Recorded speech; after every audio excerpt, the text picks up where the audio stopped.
জানেনে অভয়াপুৰীত সুকীয়া সৌন্দৰ্য আছে অভয়াপুৰীক কোৱা হয় দেৱদাৰু চহৰ বুলি চহৰখনৰ বাট পথৰ কাষে কাষে মূৰ তুলি চালি দেখা পোৱা যায় আকাশ চুমিব খোজা শাৰী শাৰী দেৱদাৰু সোণ তেলেৰে নিয়াৰিকৈ ৰখা এই দেৱদাৰু সাম্ৰাজ্য সম্পৰ্কত আমাৰ এক বিশেষ ৰিপৰ্ট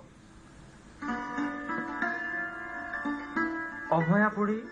অময়াপুৰী হয় অভয়াপুৰী অসমৰ অময়াপুৰী দেৱদাৰু নগৰী অভয়াপুৰী প্ৰবাদ মতে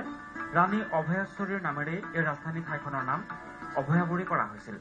দেৱদাৰু নগৰী অভয়াপুৰী মোৰ খুবেই প্ৰিয় ঠাই গছৰ নামেৰে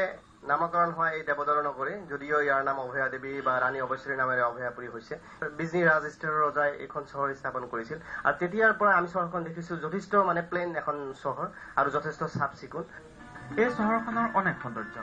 গৌৰৱৰ অনেক ফল কিন্তু চাৰিওফালে চকু ফুৰালে আপোনাৰ চকুত পৰিব দেৱদাৰু কেৱল দেৱদাৰু থিয় থিয় দেৱদাৰুৱে শাৰী শাৰীকৈ আকাশ চুমিব খোজে প্ৰবাদ মতে এই দেৱদাৰু গছবোৰ শাৰী শাৰীকৈ শৃংখলাবদ্ধভাৱে অভয়াপুৰীত ৰোপণ কৰিছিল বিজনীৰ ৰাজ পৰিয়ালে হাতী বান্ধিবলৈ বৰ সুচল আছিল এই দেৱদাৰু গছবোৰ আৰু এতিয়া এই দেৱদাৰু গছৰ ছাদ বহিয়ে পথিকে পৰাণ জোৰায় মোৰ এই অভয়াপুৰী নগৰখন বিৰাটেই আপোন কিয়নো ইয়াৰ প্ৰতিটো পথেৰে আছে দেৱদাৰু আৰু এই দেৱদাৰু বাবে গোটেই অভয়াপুৰী চহৰখন মোৰ দেৱদাৰু নগৰী অভয়াপুৰী আৰু অভয়াপুৰীত থাকিলে অভয়াপুৰীৰ কথা ক'ব পাৰি যিকোনো বাহিৰৰ মানুহে ক'ব পাৰে যে অভয়াপুৰী কিমান it's a place which has got divine blessings প্ৰকৃতিৰ অনবদ্য অৱদান আছে সুন্দৰ ঠাই মানুহ ভাল প্ৰকৃততে বৰ মনোৰম ঠাই অভয়াপুৰীত যিদৰে সকলো পথ অনুষ্ঠান প্ৰতিষ্ঠানত দেৱদাৰু গছৰ শৃংখলা দেখিবলৈ পোৱা যায় সেয়া অসমৰ আন কোনো চহৰতে আপুনি দেখিবলৈ নাপাব